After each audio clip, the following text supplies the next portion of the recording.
There was a strong showing of support from friends and family as Martell Miller was led into court and his attorney made a surprising move. I'm asking for the case to be dismissed.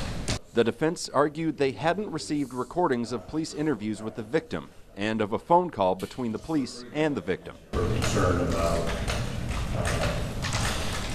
what would happen to the defendants. And of course, at this point in time, she didn't even know who Mr. Miller was. The prosecution responded they had no recordings of the interviews and had given defense written records, and responded that her concern was actually for Trey Nichols, accused of recording the sex tape but not having sex with her. And she just didn't understand the law of aiding and abetting, and she was curious as to why he might have been charged with certain charges if no actual touching occurred with Trey Nichols. The judge refused to dismiss the charges, and the arguments about what happened on March 18th began. After the defendant forcibly penetrated her digitally with his finger,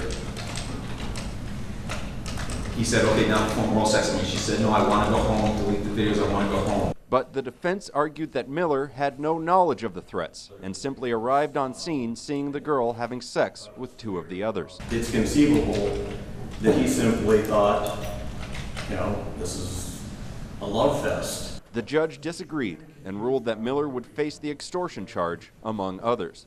The judge also ruled that Miller would only have to pay 10% of his $150,000 bond to go home before the trial.